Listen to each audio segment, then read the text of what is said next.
할렐루야.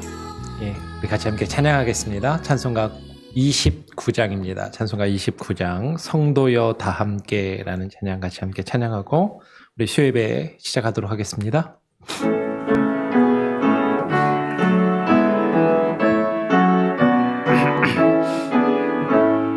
성도여 다 함께 할렐루야 아멘. 주 찬양하여라 할렐루야 아멘. 주 보좌 앞에서 택하신 은혜를 다 찬송하여라 할렐루야 아멘. 만문을 열어라 할렐루야 아멘. 언안을 흘려라 할렐루야 아멘.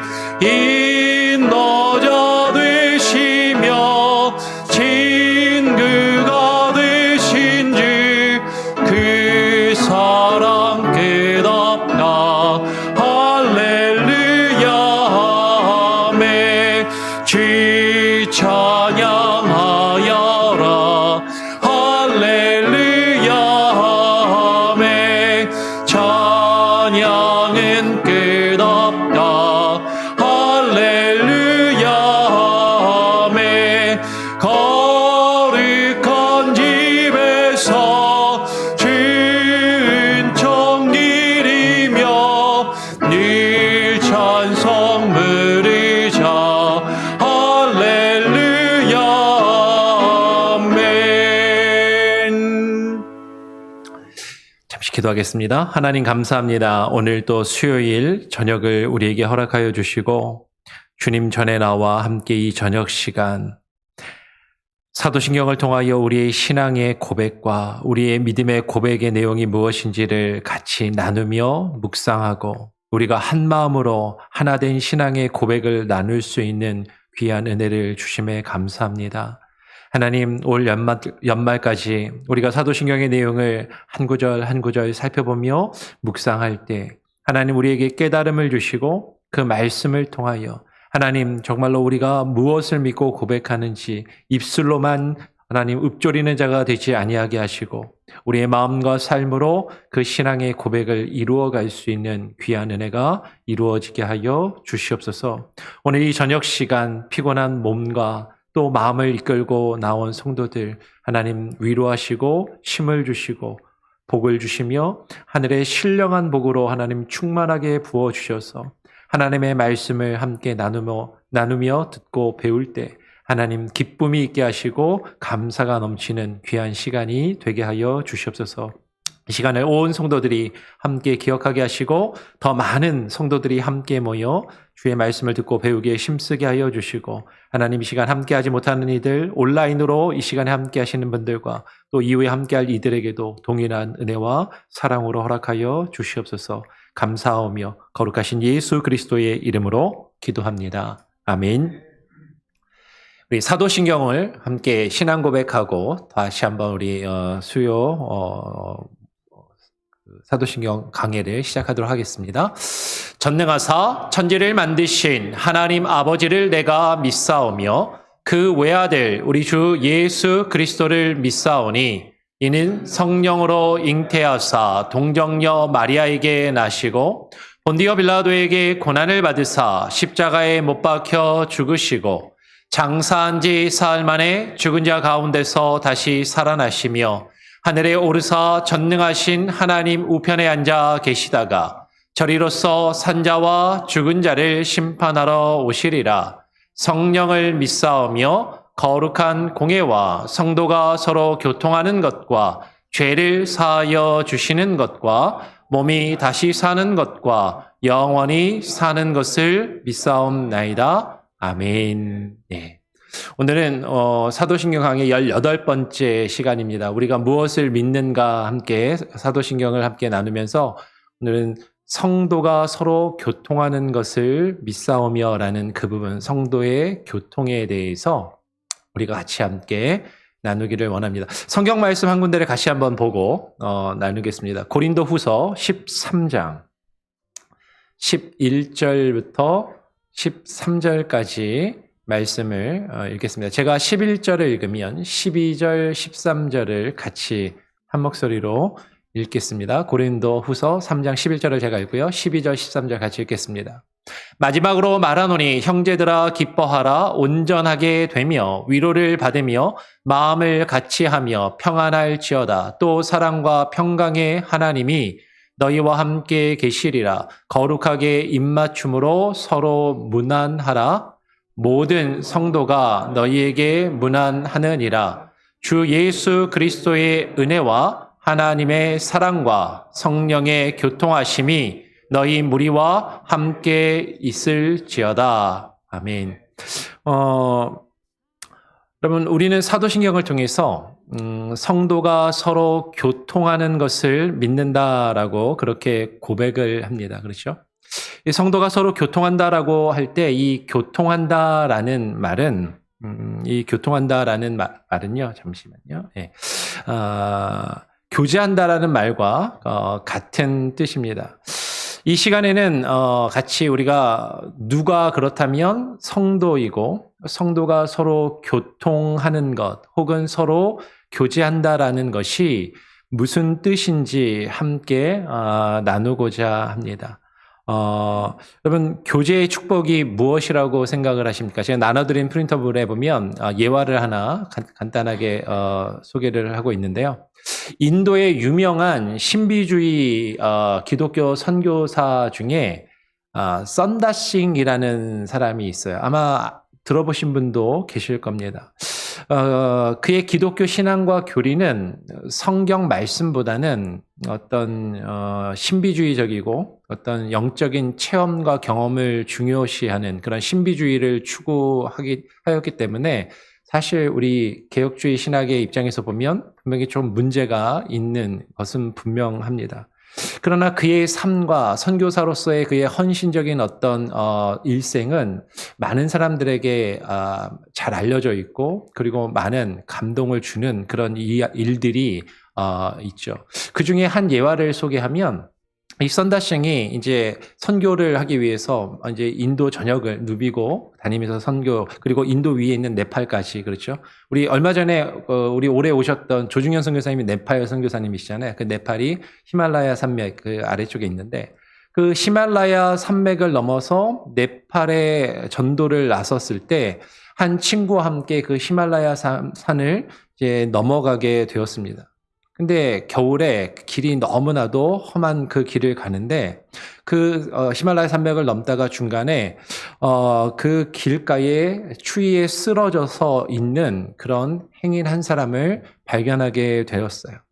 너무나도 혹독한 추위여서 이 썬다싱과 그 두 사람은 자신들의 몸조차 가누기가 어려운 그런 상황이었고 썬다싱의 일행이었던 그 친구는 우리도 지금 이 길을, 험한 길을 어떻게 갈지 모르는데 이 사람이 너무 불쌍하지만 어떻게 할 수 없다. 그리고 이 사람을 내버려 두고 그냥 가자라고 이야기를 하고 썬다싱은 살아있는데 아직 이 사람을 두고 갈 수 없다라고 옥신각신하게 됩니다.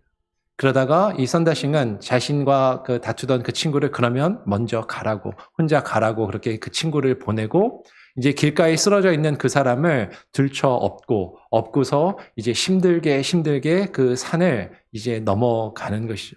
근데 한참을 가다 보니까 그 길가의 앞쪽에 자신들보다 먼저 길을 떠났던 그 친구가 그 추위에 쓰러져서 얼어 죽어 있는 것을 발견하게 되었어요.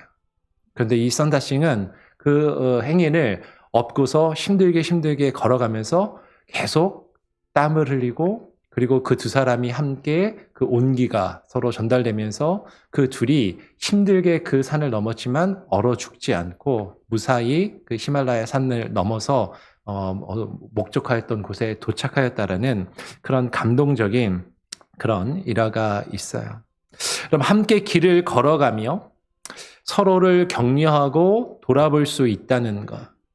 누군가를 내가 가기도 나 자신 하나도 돌보기 힘든데 누군가를 돌보며 누군가를 위해서 애쓴다라는 것 결코 쉬운 일은 아니지만 그러나 그와 함께 서로의 아픔과 어떤 슬픔을 나누고 그리고 함께 눈물 흘리며 서로를 붙잡고 함께 교제할 수 있다라는 것, 함께 그 길을 갈 수 있다라는 것, 그것은 정말로 우리에게 주어진 최대의 축복이다라는 것이죠. 오늘 우리는 그 성도의 교제, 성도가 어떻게 할 수 있는가에 대해서 우리가 같이 함께 나눠보기를 원합니다.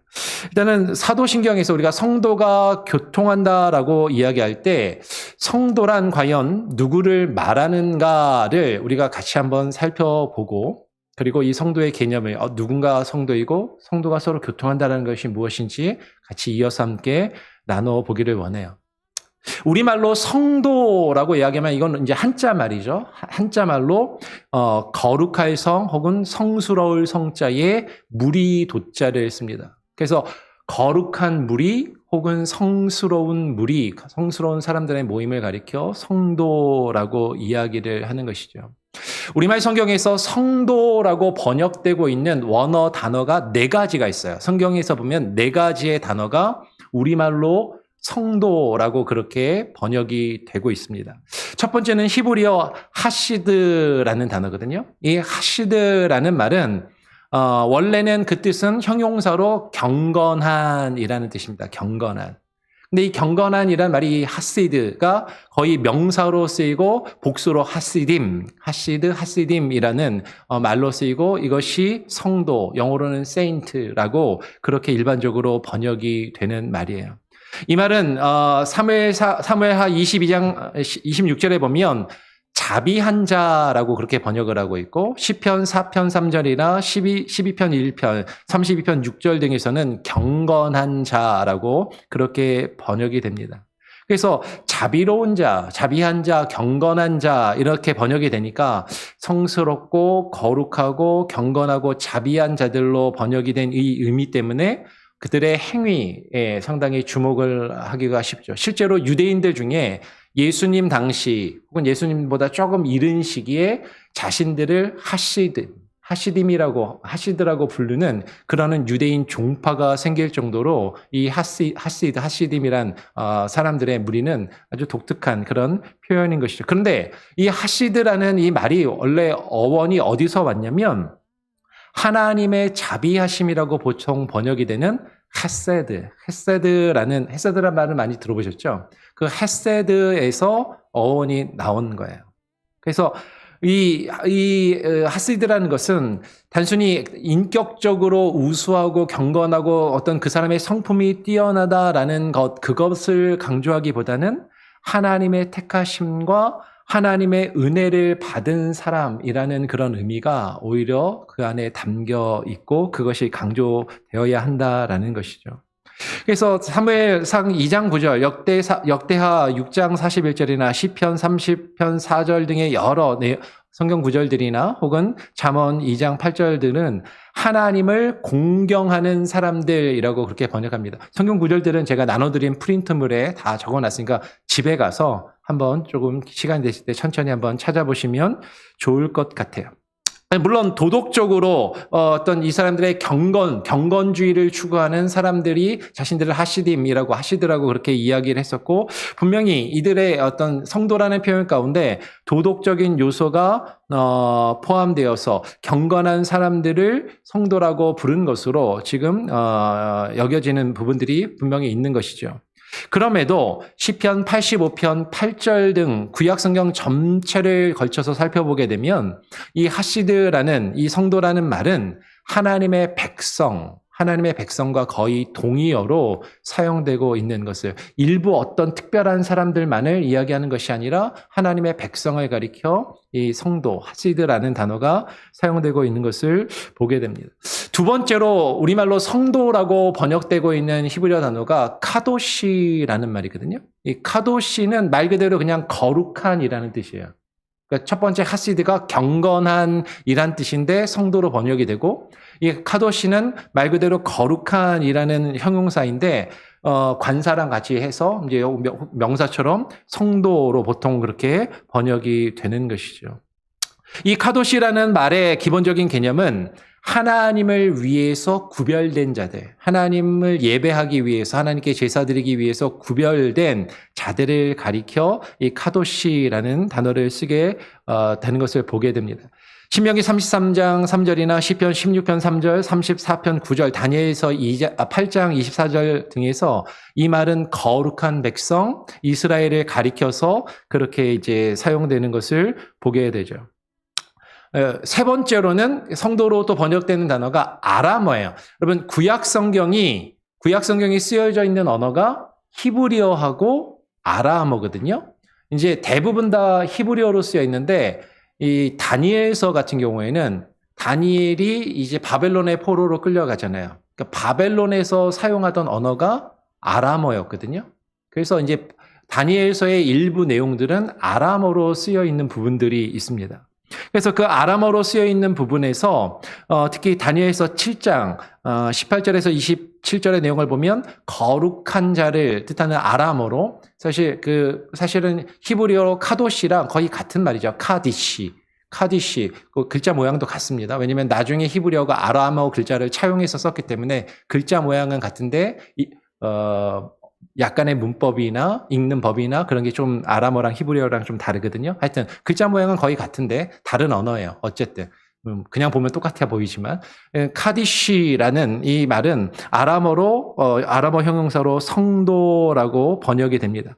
그래서 다니엘 7장을 보면 다니엘 7장에 아주 독특한 표현이 뭐가 나오냐면 지극히 높으신 자의 성도, 지극히 높으신 자의 성도라는 표현이 관용적으로 여러 번 반복이 되는 것을 보시게 될 거예요. 그래서 이 표현은 이제 다니엘 시대가 지나서 포로로 잡혀갔다 온 사람들이 돌아온 다음에 신구약 중간기가 있잖아요. 그 마카비 시대, 우리 구약 성경이 끝나고 신약 성경이 쓰여지기 그 중간의 시대를 이제 마카비 시대라고 이야기하는데 그 마카비 시대에 자신들을 하시딤이라고 불렀던 그 사람들과 연결되어서 사실 이 신앙의 어떤 경건의 투쟁을 하는 사람들을 가리키는 그 이스라엘을 가리키는 표현으로 많이 사용이 되는 거죠.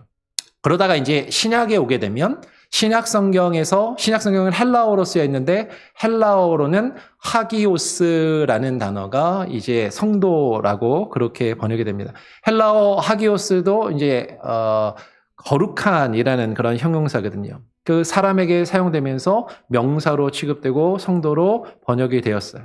그래서 우리말 성경을 보면 신약 성경에서 61번, 61회 성도라는 말이 나오는데 마태복음 27장 52절을 제외하고는 모두 예수 그리스도를 믿는 기독교 신자들을 가리켜 성도라고 그렇게 표현을 하고 있습니다.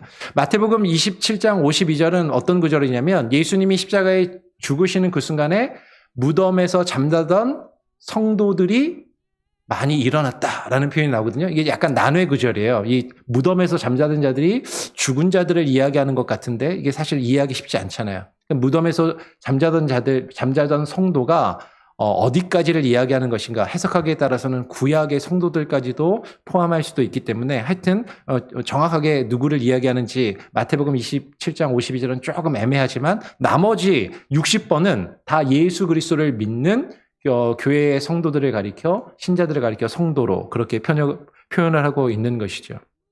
특별히 로마서 1장 7절은 우리가 잘 아는 것처럼 성도는 하나님의 은혜와 부르심에 의해 그 신분을 가지는 사람들을 가리켜 성도라고 이야기를 합니다.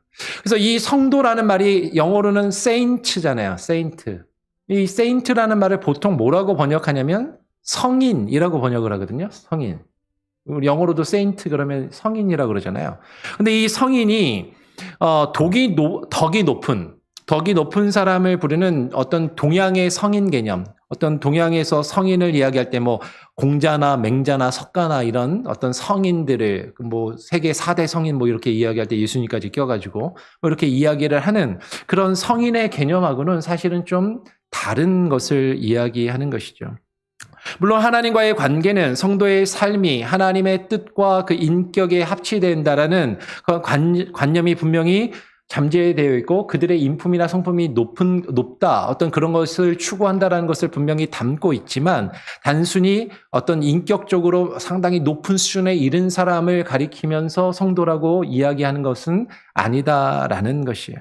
오히려 신약 성경에서는 일반적으로 성도는 모든 믿는 자, 예수 그리스도를 믿는 모든 자를 가리켜 성도라고 표현을 합니다. 근데 이제 이게 시간이 지나면서 로마 캐톨릭 천주교회에서 우리가 보통 아는 것처럼 성 베드로, 뭐 세인트 피터, 뭐 성 바울, 세인트 폴, 뭐 성 요한, 세인트 존 이런 것처럼 어떤 존칭처럼 특별한 사람에게 부여되는 존칭처럼 이 세인트가 사도나 복음서의 저자들이나 어떤 그런 캐톨릭에서 말하는 성인들에게 사용된 것은 기원 후 3세기나 4세기 이후에 이것이 존칭처럼 이제 사용되게 되었고 이것이 시간이 좀 더 지나면서 로마 캐톨릭 천주교회에서 교황이 신앙이 아주 높은 경지에 이른 사람을 이제 에게 자귀를 주는 것을 가리켜 성인이라고 이제 이야기를 하는 것이죠. 천주교에서 성인, 세인트의 개념하고요. 우리 개신교에서 세인트, 성도라고 이야기하는 것이 단어는 똑같은 말인데 전혀 다른 표현인 거예요. 제가 이제 미국에 와가지고 신학교에서 교수님이 천주교 신자였는데, 신약학 교수님이 천주교 신자였는데, 이 세인트 얘기를 하는데 저는 이제 교회의 개념에서 성도를 이야기하는데 그분은 천주교의 세인트 개념으로 이해하고 서로 이해가 안 되고 서로 다른 얘기를 하는 그런 경험을 한 적도 있었던 것을 보게 되죠.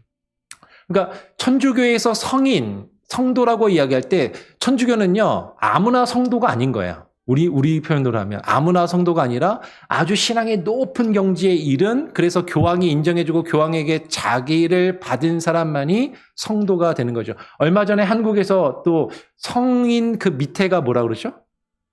뭐가 하나 있는데 성인이 되기 전에 한국에서는 아직 성인이 안 나왔어요. 한국 천주교 신자 중에서는 성인의 자기를 받은 사람이 없고 성인 전에 뭐였더라? 제가 지금 까먹었는데 하여튼 그 단계까지 그러니까 성인에 되기 전에도 단계가 몇 단계가 있는데 가장 마지막에 그 인정받는 신앙의 경지에 이른 사람이 어떤 성인의 어떤 자기를 받는 것이고 천주교 신자들은 아무나 성인이 될 수 있는 게 아니다라는 거죠. 그런데 우리는 개신교에서는 성도라고 이야기할 때 세인트라고 이야기할 때 그 세인트는 예수 그리스도를 믿는 우리 모두를 가리켜 성도의 개념에서 이야기를 한다라는 것이에요. 자, 그러면 구체적으로 성경에서, 구약 성경에서 성도에 대해서 어떻게 묘사를 하고 있는지를 같이 한번 살펴보기를 원합니다. 우리말 한글 성경에서 성도라는 말이 가장 먼저 나오는 성경 구절은 창세기부터 쭉 읽어 내려가면 신명기 33장의 성도라는 단어가 가장 먼저 나옵니다. 그래서 성도에 대해서 어떻게 이야기하냐면 제가 한번 1절을 읽으면 2절, 3절은 같이 한번 읽어보죠. 하나님의 사람 모세가 죽기 전에 이스라엘 자손을 위하여 축복함이 이러하니라. 2절. 그가 일렀으되 여호와께서 시내산에서 오시고 세일산에서 일어나시고 바란산에서 비추시고 1만 성도 가운데에 강림하셨고 그의 오른손에는 그들을 위하여 번쩍이는 불이 있도다. 여호와께서 백성을 사랑하시나니 모든 성도가 그의 수중에 있으며 주의 발 아래에 앉아서 주의 말씀을 받는도다라고 그렇게 이야기를 하는 것이에요. 여기 보면 1만 성도 가운데 하나님께서 강림을 하시는 것이죠. 근데 여호와 하나님이 강림하시는데 그의 오른손에는 그들을 위하여 번쩍이는 뭘 들고 계세요? 불을 가지고 있다라고 우리 지금 개정 성경은 불이 있도다라고 번역했는데 예전 개역 한글 성경은 불 같은 율법이 있도다라고 그렇게 번역을 했습니다. 그러니까 사본에 따라서 이게 약간씩 차이가 있거든요. 불 같은 불을 가지고 있는데 그 불이 율법, 하나님의 말씀이다라고 그렇게 이해가 가능하다라는 거죠. 그러면서 여호와께서 백성을 사랑하시나니 모든 성도가 누구의 수중에 있으며 여호와 하나님의 수중에 있으며 주의 발 아래에 앉아서 주의 말씀을 받는도다. 그러니까 여호와 하나님의 성도, 그 1만 성도, 그 모든 성도는 누구를 가리키냐면 여호와 하나님의 수중에 있는 자들, 하나님의 손 안에 있는 자들이고, 그리고 그들은 주님 아래에 앉아서 무엇을 받는 자들이 성도예요? 주의 말씀을 받는 자들이 성도라고 지금 신명기 33장에 성경에서 가장 먼저 성도가 나오는 구절에서 그렇게 표현을 하고 있다라는 것이죠. 그러면 개역 성경에서, 우리말 성경에서, 구약 성경에서 성도라는 말이 31번이 나옵니다. 그러니까 지금 제가 이제 성경을 쭉 읽으면서 성도라는 말이 나온 건 다 찾아본 거예요. 그러면서 성도라는 말이 31번이 나오는데 그 31번 중에 20번, 20번이 어디서 나오냐면 시편에서 나와요.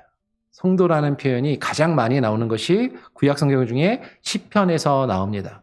그래서 그 시편을 중심으로 성도에 대해서 어떻게 묘사하고 있는지를 같이 한번 살펴보면, 첫 번째로 구약 성경에서 발견되는 성도는 존귀한 자들이며, 땅에 있는 존귀한 자들이며, 주 하나님과 하나님께 예배드리기로, 하나님을 예배하며 하나님께 제사하기로 하나님과 언약을 맺은 자들, 하나님과 약속과 언약을 맺은 자들이라는 그런 표현이 나오는 거죠. 그래서 시편 16편 3절을 보면 땅에 있는 성도들은 존귀한 자들이니 나의 모든 즐거움이 그들에게 있도다라고 그렇게 이야기합니다. 50편 5절은 같이 한번 읽어볼까요? 시작. 이르시되 나의 성도들을 내 앞에 모으라. 그들은 제사로 나와 언약한 이들이니라 하시도다. 성도들은 제사로 하나님께 제사를 드리고 예배를 드리기로 하나님과 언약을 맺은 자들이다라고 그렇게 이야기를 하는 거죠. 그러니까 하나님께 예배하고 하나님께 제사하기로 하나님과 언약을 맺은 자들이니까 성도들이 마땅히 해야 되는 게 뭐예요?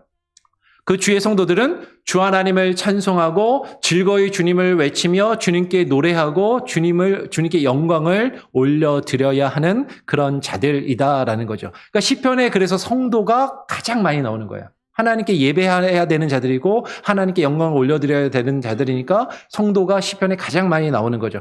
제가 쭉 읽어볼게요. 시편 30편 4절. 주의 성도들아 여호와를 찬송하며 그의 거룩함을 기억하며 감사하라.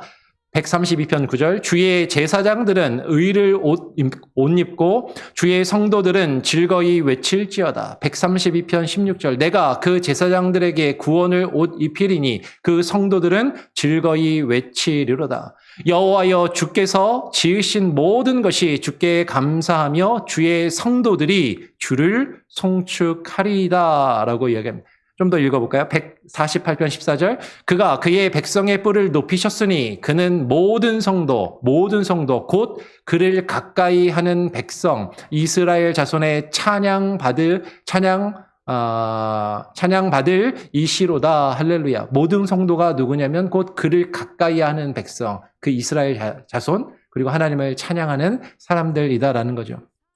시편 149편 1절은 이렇게 이야기합니다. 할렐루야 새 노래로 여호와께 노래하며 성도의 모임 가운데서 찬양할지어다. 성도의 모임 가운데서 하나님을 찬양해야 한다. 149편 5절은 같이 한번 읽어보겠습니다. 시작. 성도들은 영광 중에 즐거워하며 그들의 침상에서 기쁨으로 노래할지어다. 성도는 마땅히 영광 중에 즐거워하며 어디서나, 심지어는 자신의 집에서 침상에서도 기쁨으로 하나님을 노래하고 찬양하며 예배해야 하는 그런 자들이다라는 것이죠. 이런 성도를 가리켜서 이 성도들을 주를 사랑하고 이 성도들이 주님을 바르게 예배하고 주님을 경외한다면 주께서 그 성도들을 버리시지 않고 보호하신다라는 내용이 시편의 여러 곳에 나오더라라는 거예요. 너희 모든 성도들아 여호와를 사랑하라. 여호와께서 진실한 자를 보호하시고 교만하게 행하는 자에게 엄중히 갚으시느니라. 34편 9절. 너희 성도들아 여호와를 경외하라. 그를 경외하는 자에게는 부족함이 없도다. 37편 28절은 이렇게 얘기합니다. 여호와께서 정의를 사랑하시고 그의 성도를 버리지 아니하심이로다. 그들은 영원히 보호를 받으나 악인의 자손은 끊어지리로다. 우리 97편 10절은 같이 한번 읽어보겠습니다. 시작. 여호와를 사랑하는 너희여 악을 미워하라. 그가 그의 성도의 영혼을 보존하사 악인의 손에서 건지시느니라 라고 이야기를 하는 것이죠. 그러니까 지금 구약에 있는 시편에 나오는 지금 성도라는 표현을 거의 다 이렇게 한번 우리가 지금 살펴본 거예요. 아까 그 20번 나온다고 말씀을 드렸잖아요. 그죠? 쭉 지금 거의 다 20구절을 다 찾아서 한번 본 겁니다. 구약의 성도들은 하나님의 말씀을 하나님의 손안에 있는 자들이고 하나님 앞에 앉아서 그 아래 앉아서 주의 말씀을 받아. 그죠? 그 하나님을 예배하며 그 하나님을 찬양하는 그의 백성들을 가리켜 지금 성도라고 이야기를 하고 있다라는 거예요. 그러니까 성도의 가장 기본적인 본분은 하나님을 예배하고 하나님을 찬양하는 것이다라는 것이죠. 구약에서 이렇게 표현되고 있는 성도에 대해서 그러면 신약에 와서는 구약 성경에 이어서 신약에서는 성도에 대해서 어떻게 묘사를 하고 있는가 하는 것이죠. 성도에 대한 정의가 바울이 쓴 바울서신에 보면 잘 드러납니다. 바울이 에베소 2장 9절에서 성도에 대해서 이렇게 이야기해요. 우리 에베소 2장 19절 같이 한번 읽어보겠습니다. 시작. 그러므로 이제부터 너희는 외인도 아니요 나그네도 아니요 오직 성도들과 동일한 시민이요 하나님의 권속이라. 오직 성도들과 그리고 동일한 시민, 같이 예수 그리스도 안에서 하나님 안에 함께 거하는 동등한 시민이고 하나님의 권속, 하나님의 식구, 하나님의 집안에 있는 하나님의 식구들이다. 하나된 자들이다라고 그렇게 이야기를 하는 것이죠. 사도 바울은 다른 곳에서 또 이렇게 이야기합니다. 로마서 1장 7절에서는 이렇게 표현합니다. 로마에 있는 교회를 향해서 편지를 보내면서 로마에서 하나님의 사랑하심을 받고 성도로 부르심을 받은 모든 자에게 하나님의 사랑하심을 받고 성도로 부르심을 받은 모든 자에게 하나님 우리 아버지와 주 예수 그리스도로부터 은혜와 평강이 있기를 원하노라라고 그렇게 편지를 시작해요. 그러니까 사도 바울이 어느 곳에 편지를 쓸 때 그 독특한 표현이 그 성도를 부르면서 그 성도가 어떤 사람들인지를 이렇게 설명을 하고 그 성도들에게 문안하고 인사하면서 편지를 쓰더라라는 거죠. 고린도전서도 보면 고린도전서 1장 2절도 그래서 고린도 교회에 편지를 보내면서 이렇게 시작을 하는 거예요. 고린도에 있는 하나님의 교회 곧 그리스도 예수 안에서 거룩하여지고 성도라 부르심을 받은 자들, 성도라고 부르심을 받은 자들이 곧 하나님의 교회다. 하나님의 교회가 곧 그리스도 예수 안에서 거룩하여지고 성도라 부르심을 받은 자들이다. 그 자들과 또 각처에서 우리의 주, 곧 그들과 우리의 주 대신 예수 그리스도의 이름을 부르는 모든 자들, 그들을 가리켜 지금 성도라고 이야기를 하더라라는 것이죠. 골로새 1장 2절에서는 이렇게 편지를 시작합니다. 골로새에 있는 성도들 곧 그리스도 안에서 신실한 형제들. 성도가 누구인가? 그리스도 안에 있으면서 신실한 형제들이 성도라고 이야기하고 그들에게 편지하노니 우리 아버지 하나님으로부터 은혜와 평강이 너희에게 있을지어다라고 그렇게 편지를 시작하는 것이죠. 사도 바울의 바울서신 말고도 요한계시록을 보면 또 성도에 대해서 이렇게 표현을 해요. 요한계시록 14장 12절은 같이 한번 읽어보겠습니다. 시작. 성도의 인내가 여기 있나니 그들은 하나님의 계명과 예수에 대한 믿음을 지키는 자니라. 성도들이 누구인가? 성도들 그들은 하나님의 계명과 예수에 대한 믿음을 지키는 자들이 성도라고 요한계시록은 그렇게 정의하고 있다라는 것이죠. 이렇게 신약성경에서 정의되고 있는 이 성도들에 대해서 사도 바울은 그 성도들이 가지고 있는 특권과 그 성도로서 마땅히 해야 할 그 의무와 책임에 대해서 분명하게 기록을 하고 있는 것이에요. 그래서 골로새 1장 25절로 27절에서는 성도에게 어떤 특권과 어떤 의무가 있는지를 이렇게 설명하고 있는 것이죠. 내가 교회의 일꾼 된 것은 하나님이 너희를 위하여 내게 주신 직분을 따라 하나님의 말씀을 이루려 함이라. 하나님의 말씀을 이루려 함이라. 이 비밀은 만세와 만대로부터 감추어졌던 것인데 이제는 그의 성도들에게 나타났고 뭐가 나타났어요? 이 비밀이 나타났는데 이 비밀이 뭐예요? 하나님의 말씀. 그렇죠? 하나님의 말씀을 이루려 하고 이 하나님의 말씀, 이 비밀은 원래 감춰져 있던 것인데 이제는 그의 성도들에게 그 말씀이 나타났고, 여러분 아까 구약에서 성도의 첫 번째 정의가 뭐라고요? 하나님의 수중에 있으며 그의 아래서 주의 말씀을 받는 자들. 그 말씀이 그의 성도들에게 나타났고 27절에 하나님이 그들로 하여금 이 비밀의 영광이 이방인 가운데 얼마나 풍성한지를 알게 하려 하심이라. 근데 이 비밀을 좀 더 자세하게, 이 비밀은 너희 안에 계신 그리스도 신이 곧 영광의 소망이니라. 하나님의 말씀, 이 비밀은 너희 안에 계신 그리스도. 그 말씀과 그 비밀 되신 예수 그리스도가 감추어져 있던, 보이지 않던 그 그리스도가 성도들에게 나타나 보였고 그 말씀으로 성도들에게 주어졌음을 지금 이야기하더라라는 거죠. 여러분 성도에게 주어진 특권은요, 하나님의 말씀을 받은 자들이에요. 하나님의 말씀을 받는 자들. 하나님의 말씀을 안 받으면, 그 하나님의 말씀이 그들에게 나타나지 않으면 성도가 아닌 거예요. 그 말씀을 받고 하나님을 예배하는 자들, 하나님께 영광을 올려드리는 자들, 그들이 바로 성도라는 것이죠. 그 성도는 어떠한 의무를 가지고 있습니까? 에베소 5장 1절로 3절을 보면 이렇게 기록하고 있어요. 5장 1절을 제가 읽으면 2절, 3절은 같이 한번 읽어보겠습니다. 내가 교회에 그러므로 사랑을 받는 자녀같이 너희는 하나님을 본받는 자가 되고, 같이 있습니다. 시작. 그리스도께서 너희를 사랑하신 것 같이 너희도 사랑 가운데서 행하라. 그는 우리를 위하여 자신을 버리사 향기로운 제물과 희생 제물로 하나님께 드리셨느니라. 음행과 온갖 더러운 것과 탐욕은 너희 중에서 그 이름조차도 부르지 말라. 이는 성도에게 마땅한 바니라. 성도라면 그 성도에게 마땅히 요구되는 것이 있는데 그것이 무엇이냐면 너희가 사랑 가운데서 행하라. 사랑 가운데서 행하고 음행과 온갖 더러운 것과 그 탐욕은 너희 중에서 이름조차도 부르지 말며 그 하나님의 사랑과 그 뜻을 행하는 것이 성도라면 성도에게 마땅히 주어진 의무요, 성도가 해야 할 일이다라고 지금 사도 바울은 에베소서에서 그렇게 분명히 이야기하고 있다라는 거예요. 자, 이제 지금 구약과 신약에서 성도에 대한 표현은, 중요한 것들은 구약을 다 보진 않았지만 지금 거의 다 성도에 대한 표현은 지금 다 살펴본 겁니다. 성도가 어떤 자들인가?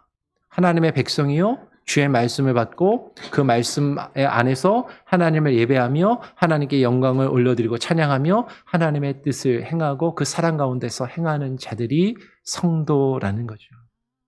자, 그렇다면 우리가 사도신경에서 고백하는 것처럼 성도가 서로 교통한다라는 그 진정한 성경적인 의미가 무엇인지를 우리는 같이 한번 이제 두 번째로 정리해 보기를 원한다라는 거예요. 우리말 성경을 보면요, 우리말 성경에서 교통 혹은 교통하심이라는 표현은요, 구약에 딱 한 번, 신약에 딱 한 번, 딱 두 번밖에 안 나타납니다. 교통하심이라는 표현은 우리말로.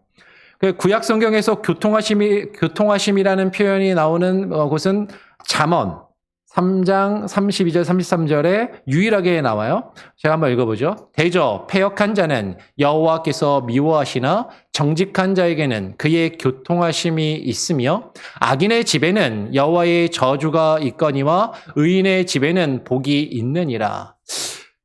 여호와께서 패역한 자를 미워하시고 정직한 자에게는 그의 교통하심, 여호와의 교통하심이 있다라고 지금 잠언에 나오는 게 우리말 성경에서 교통하심이라고 유일하게 나오는 성경 구절이에요.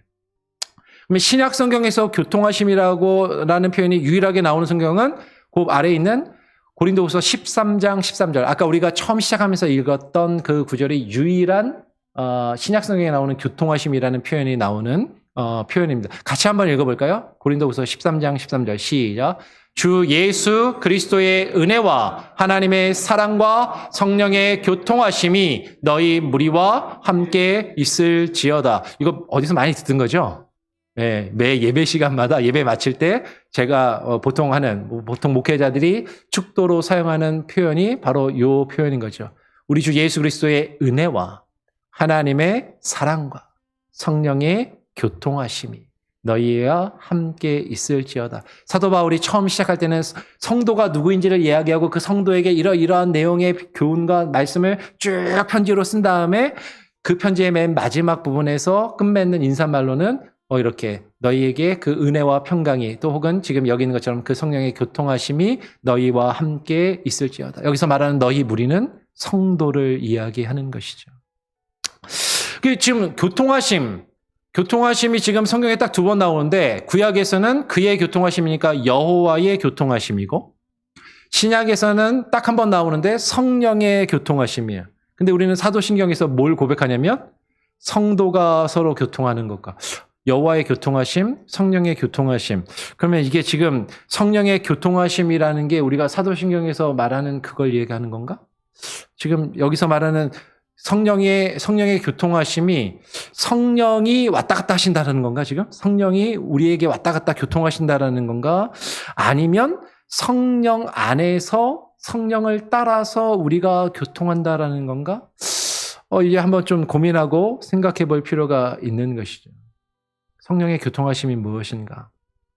여러분 지금 고린도 후서 13장 13절에서 교통하심이라고 번역된 이 헬라어 단어가 아마 교회에 조금 다니고 성경 공부 조금 해보신 분들은 한 번쯤은 들어봤을 단어 코이노니아라는 단어예요. 이 교통하심이라고 번역된 단어가 코이노니아 들어보셨죠?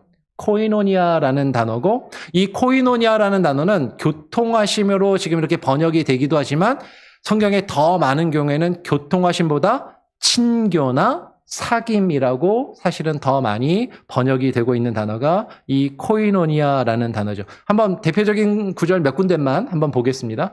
고린도 전서 1장 9절에 보면 너희를 불러 그의 아들 예수 그리스도 우리 주와 더불어 교제하게 하시는 하나님은 미쁘시도다.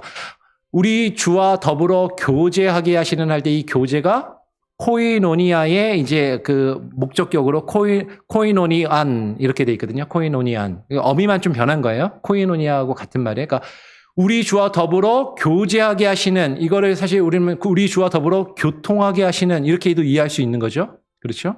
교제하게 한다.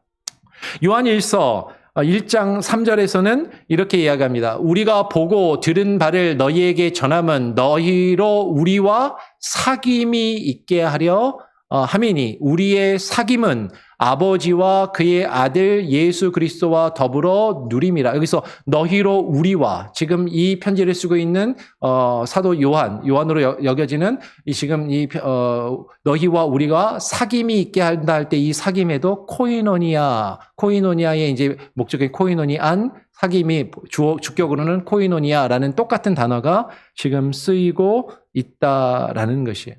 그러니까 교제로도 번역되고 사귐으로도 이 단어가 더 많이 번역된다. 요한일서 1장 6절 7절도 한번 보죠. 제가 한번 요한일서 1장 6절을 읽으면 7절은 같이 한번 읽어보겠습니다.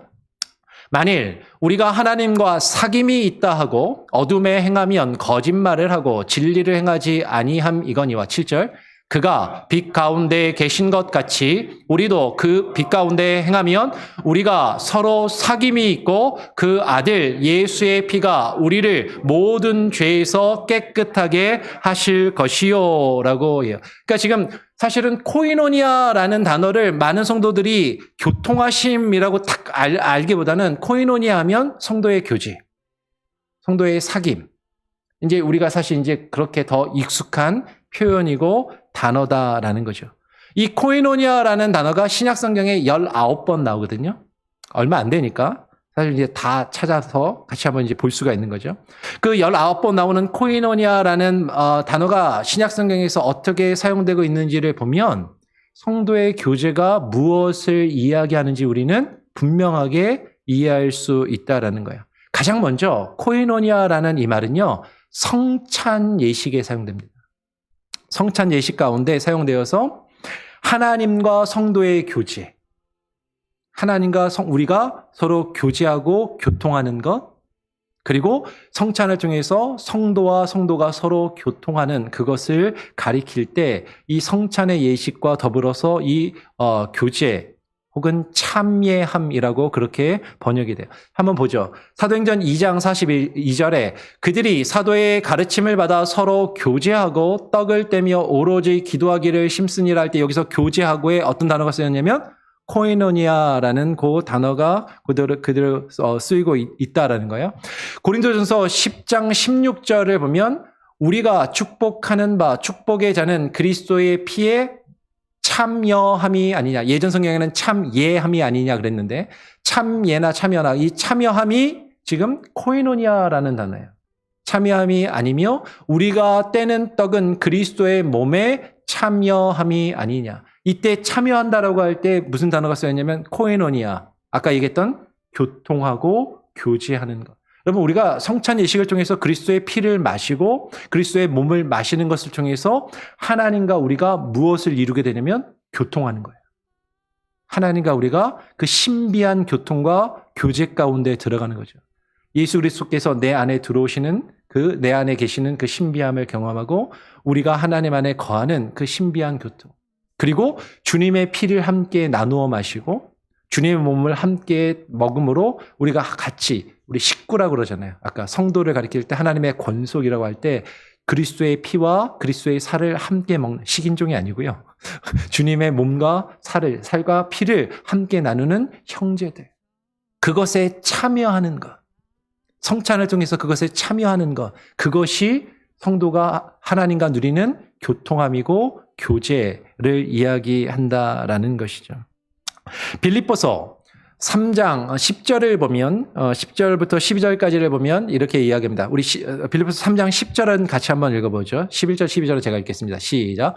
내가 그리스도와 그 부활의 권능과 그 고난에 참여함을 알고자 하여 그의 죽으심을 본받아 어떻게 해서든지 죽은 자 가운데서 부활에 이르려 하노니 내가 이미 얻었다함도 아니요 온전히 이루었다함도 아니라 오직 내가 그리스도 예수께 잡힌 바 된 그것을 잡으려고 달려가노라. 우리가 너무나도 잘 아는 말씀이잖아요. 우리에게 너무나도 익숙한 말씀. 내가 그리스도와 그 부활의 권능과 그 고난에 무엇을 하기 위해서 참여함을 알고자. 우리가 예수 그리스도와 함께 죽고 예수 그리스도와 함께 고난받으며 예수 그리스도와 함께 고난받고 죽을 때 우리가 그 부활의 권능에 참여함을 누리는 이 참여함을 이야기할 때도 코이노니아. 예수 그리스도의 그 고난에 참여하고 예수 그리스도의 부활에 참여하는 그 참여함. 이것이 바로 하나님과 우리가 누리는 그 성도의 신비한 교통이고 교제를 이야기한다라는 것이죠. 여러분, 근데 이 교제는 이렇게 성찬의 예식을 통해서 신비하게 하나님과 교제하며 하나님을 깊이 느끼고 영적으로 누리는 이것만을 이야기하는 것이 아니라 이 코이노니아라는 단어는 하나님의 말씀을 안에서, 하나님의 말씀 안에서 말씀으로 교제한다라는 표현이 사용되고 있다라는 것이죠. 그리고 복음을 전하는 일에 참여하는 것. 빌립보서 1장 3절로 5절의 말씀을 보겠습니다. 제가 한번 빌립보서 1장 3절 4절을 읽으면 5절은 같이 한번 읽어보죠. 내가 너희를 생각할 때마다 나의 하나님께 감사하며 간구할 때마다 너희 무리를 위하여 기쁨으로 항상 간구함은 5절 같이 있습니다. 시작. 너희가 첫날부터 이제까지 복음을 위한 일에 참여하고 있기 때문이라. 복음을 위한 일에 참여하고 있기 때문이라 할 때 이 참여라는 말이 코이노니아라는 단어가 사용되고 있단 말이에요. 그리고 이 표현을 예전 개역 한글 성경에서는 복음에서 교제하고 있기 때문이다라고 그렇게 번역을 해놨습니다. 여러분, 성도의 교제가 무엇인가? 아까 성도가 누구라고요? 구약에서 성도는 주의 발 아래 앉아서 무엇을 받는 자들? 주의 말씀을 받는 자들. 여러분, 성도는 그 말씀으로 하나님을 예배하는 자들이고 그 말씀으로 함께 교제하고 그 말씀을 나누며 그 말씀을 증거하는 그 복음의 일에 참여하는 것. 그것이 성도가 누려야 하는, 성도가 해야 하는 성도의 교통이라는 거예요. 전에 얼핏 말씀드린 적이 있는데 미국에 와가지고 어떤 분이 처음 목사님 저희랑 친교 한번 하시죠 이러시더라고요. 그 친교 하라고 그래서 집에 갔더니 뭐 같이 뭐 대화를 많이 하고 이제 뭐 성경 말씀을 나누고 이게 아니고 같이 밥 먹자는 얘기예요 그냥. 네. 밥 먹고 뭐 아주 쓸데없는 얘기는 아니지만 그냥 다른 잡다한 얘기만 하다가 거의 돌아왔는데 친교를 하는데 그냥 먹고 끝나는 거야. 네.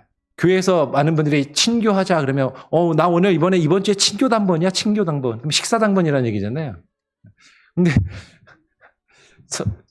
교회 안에서 우리가 성도가 친교하며 성도가 교제하는 건 먹는 것 중요합니다. 먹는 것도 필요하지만 그 친교의 본질에는 무엇이 있어야 되냐면 하나님의 말씀을 함께 나누고 말씀의 교제가 가장 중요하고 본질적인 것이다라는 거예요. 여기까지는 그래도 교회 생활 조금 하신 분들이라면 그래 성도의 교제는 하나님과 그 신비한 교통과 교제, 성도 간의 교제, 말씀의 교제 이게 중요하지. 여기까지는 아시는 분들이 많아요. 근데 그 다음 단계는 이런 의미가 있었어? 교제에? 이렇게 생각하실 부분인데 이 코이노니아라는 단어가 쓰인 걸 잘 살펴보면 이 코이노니아, 이 교제는 단순히 관념적이거나 형식적인 교제만 말하는 것이 아니라 실제적으로 어떤 사람의 필요를 채워주고 누군가 불쌍하고 어려운 사람을 도와주는 구제함에도 이 코이노니아라는 단어가 쓰이고 있다라는 거죠. 이것은 상당히 우리가 주목할 필요가 있는 겁니다. 로마서 15장 25절을 보면 이렇게 기록하고 있어요. 그러나 이제는 내가 성도를 섬기는 일로 예루살렘에 가노니 이는 마케도니아와 아가야 사람들이 예루살렘 성도 중 여기서 성도란 말이 또 나오죠. 예루살렘 성도 중 가난한 자들을 위하여 기쁘게 얼마를 연보하였음이라. 지금 우리 개역 개정성경에서는 연보하였음이라라고 번역했고 예전 개역 한글 성경에서는 얼마를 동정하였음이라 이렇게 번역해놨거든요.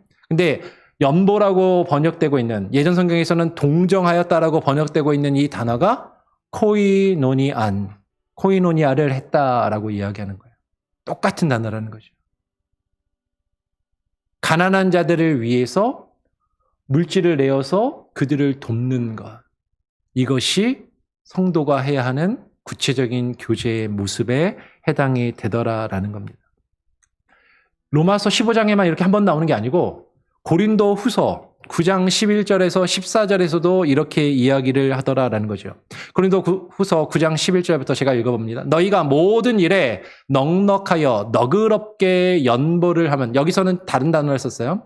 이제 그 번역의 의미 때문에 이제 연보라고 해놨는데 하여튼 연보를 하면 그들이 우리로 말미암아 하나님께 감사하게 하는 것이라. 이 봉사의 직무가 성도들의 부족한 것을 보충할 뿐 아니라 사람들이 하나님께 드리는 많은 감사로 말미암아 넘쳤느니라. 이 직무가 지금 뭐죠? 앞에서 연보를 하고 그죠? 성도들의 부족한 것을 보충해 주는 이 직무로 증거를 삼아 너희가 그리스도의 복음을 진실히 믿고 복종하는 것과 그들과 모든 사람을 섬기는 너희의 후한, 여기서 뭐가 나와요? 후한 연보로 말미암아 하나님께 영광을 돌리고 또 그들이 너희를 위하여 간구하며 하나님의 너희에게 주신 지극한 은혜로 말미암아 너희를 사모하느니라. 여기서 모든 사람을 섬기는 너희의 후한, 여기서 후하다라는 게 상당히 중요합니다. 너희의 후한 연보로 말미암아 할 때 이 연보에도 코이노니아라는 단어가 쓰이고 있다는 거예요. 그죠? 성도의 교제가 말만 야, 너 배고파? 가서 맛있는 거 사 먹어. 추워? 옷 따뜻하게 입고 다녀. 말로만 하는 것이 아니라 그 사람이 먹을 것이 없다면 먹을 것을 나누어 주고 그 사람이 입을 것이 없다면 입을 것을 입혀주는 그 부족한 성도들의 부족한 부분을 보충하며 채워주는 그것이 성도의 교제, 성도의 코이노니아에 반드시 필요하고 요구되는 부분이다라는 것이죠. 한 군데 더 읽어보겠습니다. 히브리서 13장 16절 말씀 같이 한번 한 목소리로 함께 읽어보겠습니다. 시작. 오직 선을 행함과 서로 나누어 주기를 잊지 말라. 하나님은 이 같은 제사를 기뻐하시느니라. 히브리서 13장 16절에서 오직 선을 행함과 서로 나누어 주기를 잊지 말라 할 때 서로 나누어 주기를 이 코이노니아예요. 서로 나누어 주기를, 코이노니아를 잊지 말아라. 성도의 교제를 잊지 말아라. 우리가 그리스도 안에서 성도가 교제한다라는 거, 서로 나누고 서로 베푸는 것이 있어야 한다는 것이죠. 근데 신앙생활 하다 보면 교회는 열심히 다니고 교회에서 직분도 있고 나름 뭐 봉사도 열심히 하는 것 같은데 잘 안 나누는 사람들이 있어요. 잘 안 베푸는 사람들이 있어요.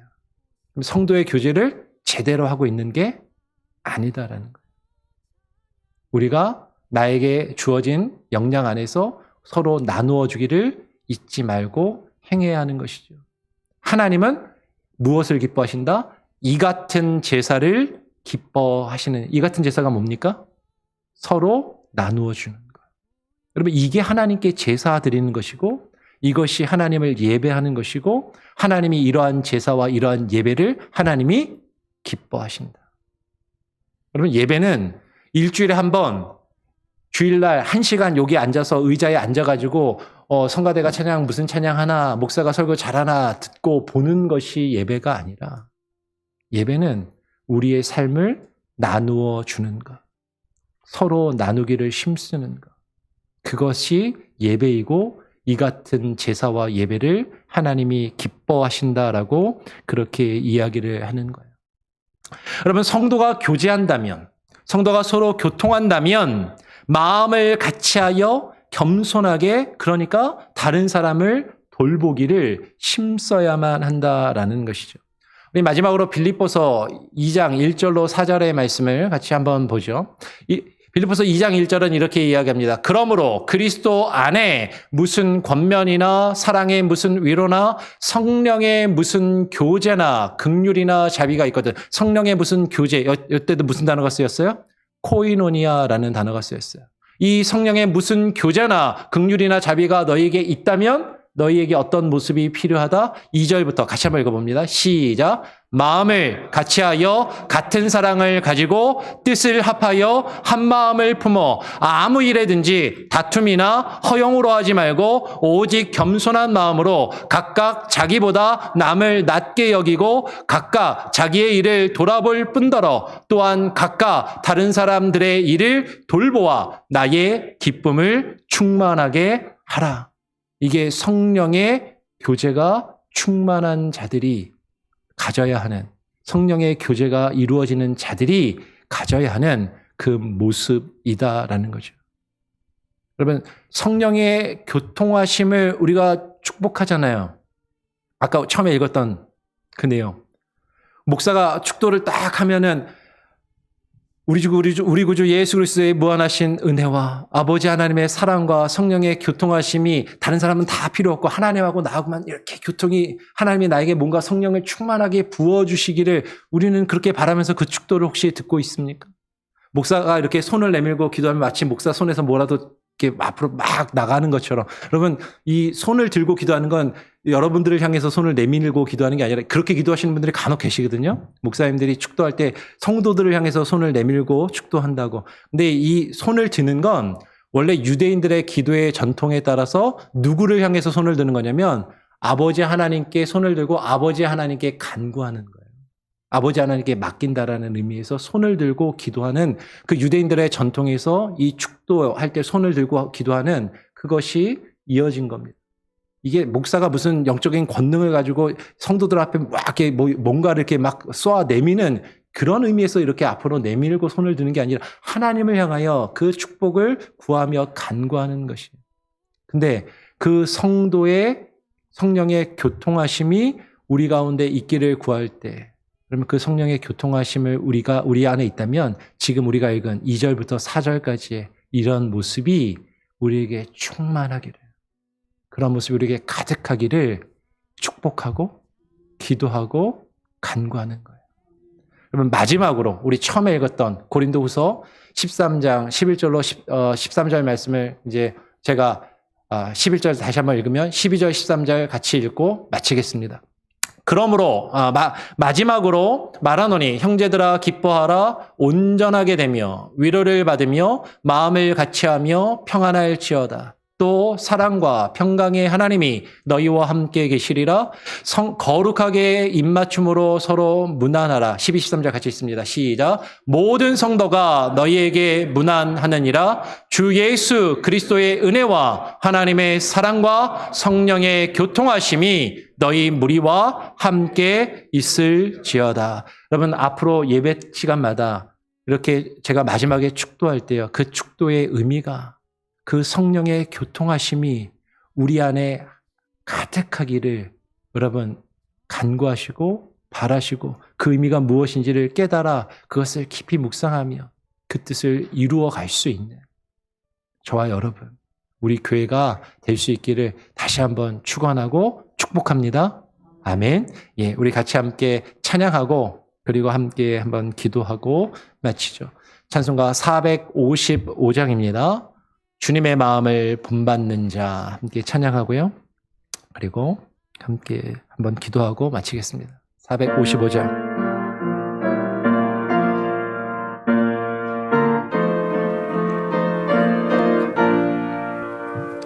주님의 마음을 본받는 자, 그 마음에 평강이 찾아옴을, 험악한 세상을 이기림이 하늘로부터 임함이로다. 주님의 마음 본받아 살면서 그 거룩하심 나도 이루리. 주 모습 내 눈에 안 보이며 그 음성 내 귀에 안 들려도 내 영혼 날마다 주를 만나 신령한 말씀 늘 배우도다. 주님의 마음 본받아 살면서 그 거룩하심 나도 이루리. 가는 길 거칠고 험하여도 내 맘에 불평이 없어짐을, 십자가 고난을 이겨내시 주님의 마음 본받음이라. 주님의 마음 본받아 살면서 그 거룩하심 나도 이루리. 주 예수 세상에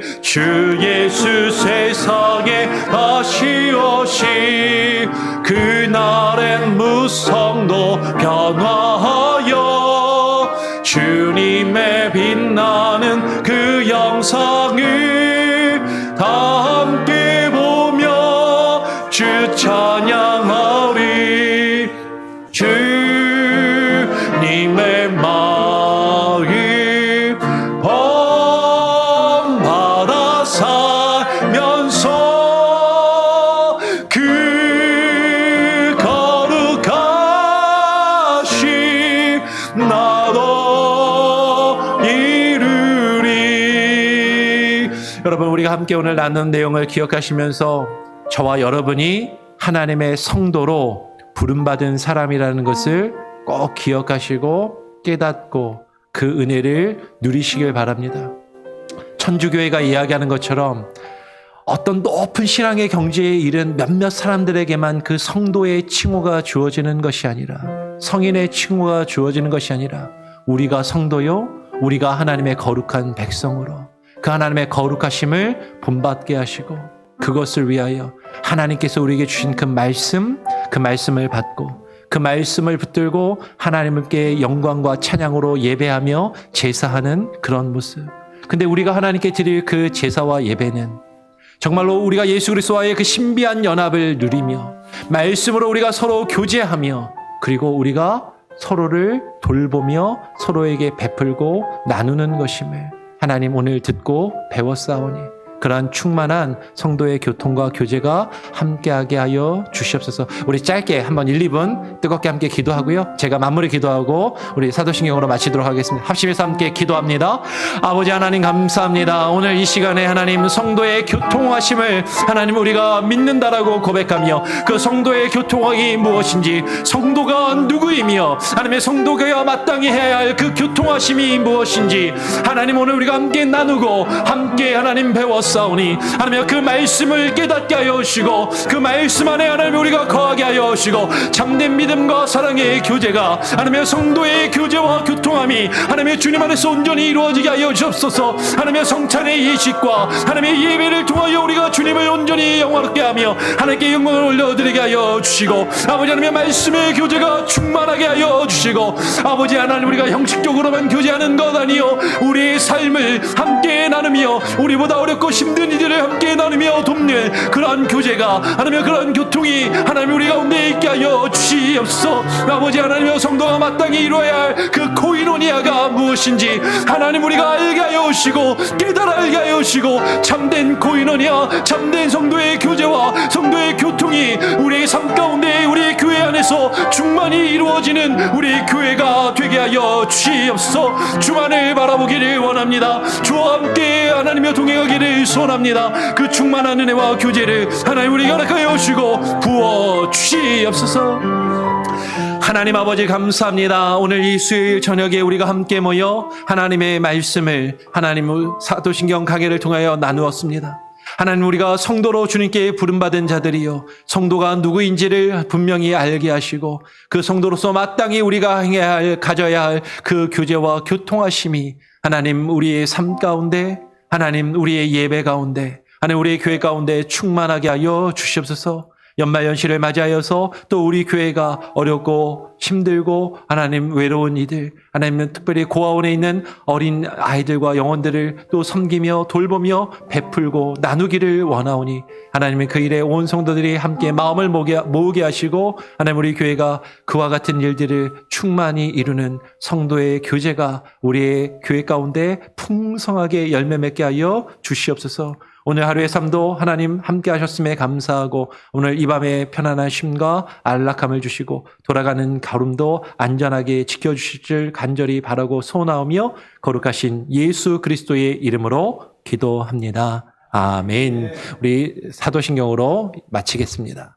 전능하사 천지를 만드신 하나님 아버지를 내가 믿사오며 그 외아들 우리 주 예수 그리스도를 믿사오니 이는 성령으로 잉태하사 동정녀 마리아에게 나시고 본디오 빌라도에게 고난을 받으사 십자가에 못 박혀 죽으시고 장사한 지 사흘 만에 죽은 자 가운데서 다시 살아나시며 하늘에 오르사 전능하신 하나님 우편에 앉아 계시다가 저리로서 산자와 죽은 자를 심판하러 오시리라.